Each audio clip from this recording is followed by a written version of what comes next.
2008 நாம் நிலவுக்கு சந்திரயான் அனுப்பும்போது நம்முடைய கலன் 70வது கலனாக தான் நிலவு ஆராய்ச்சிக்கு போகுது.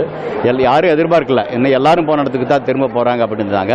இருந்தாலும் உலகமே திரும்பி பார்க்குற வண்ணம் நிலவில் நீர் இருக்குது அப்படிங்கிறத சந்திரயான் ஒன்று சொல்லிச்சு. நிலவில் நீர் இருக்குதுன்னா எல்லா இடத்துலையும் இல்லை, இந்தந்த இடத்துல இருக்குது. நிலவில் மற்ற நாடுகள் இறங்கின இடத்துல இன்றைக்கி நீர் இல்லை, அப்பவும் இல்லை. அதனால் பார்த்த இடம் முழுசாக பார்க்காதனால போயிருக்கலாம் அப்படிங்கிற மாதிரி ஒரு இது வந்துச்சு. அதுக்கு பின்னால் அமெரிக்காவும் கூட அதுக்கு பிறகு 45 வருஷம் கழித்து திருப்பி ஒரு கலன் அனுப்பி பார்க்குறாங்க.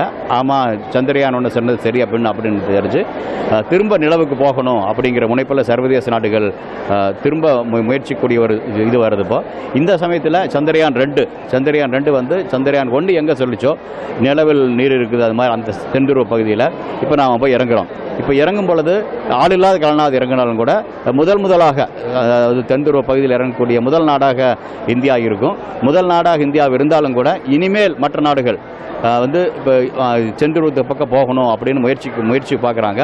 அதனால் இப்போ சந்திரயான் 1 போகும் பொழுது மற்ற எல்லா நாடுகளும் எல்லாம் போன பக்கம் தானே போகணும்னு தாண்டிட்டு இப்போ இந்தியா முதல் முறையாக போய் இறங்குது.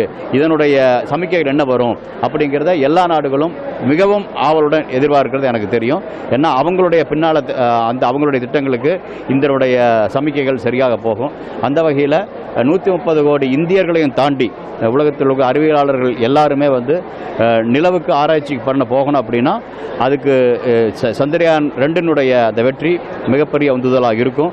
அதனால் சந்திரயான் 1க்கும் சந்திரயான் 2க்கு இடையில் இந்த 10 வருஷங்களில் மிகப்பெரிய மாறுதல். ஏன்னா எல்லாரும் போன மாதிரி தான் இவங்க போனாங்க அப்படின்ட்டு ஒரு அலட்சியமாக இருந்தவங்க இப்போ எல்லாம் சந்திரயான் 2 எப்போ இறங்க போகுது, அதனுடைய சமிக்கைகள் ஒவ்வொரு படமும் இப்போ சமீபத்தில் அனுப்பின படத்தையும் கூட உலக நாடுகள் எல்லாருமே பார்த்துருக்காங்க. ஏன்னா அதுதான் நிலவில் சந்திரயான் 2 இறங்குவதற்கான கண்ணுமாறு உபயோகப்பட போகுது. அதனால் இப்போ செப்டம்பர் 7 அப்படிங்கிறது ஒரு மிக மிக முக்கியமான நாளாக உலக அறிவியலாளர்களுடன் கண்காணிக்கிறாங்க. அந்த விஷயத்தில் இந்திய அறிவியலினுடைய ஒரு உணர்வு உச்சகட்டமாக சந்திரயான் 2 வரும். அவர்கள் பற்றி வளர அன்பு அண்ணன் திரு மகேசாமி அண்ணாதுரை அவர்களை அன்போடு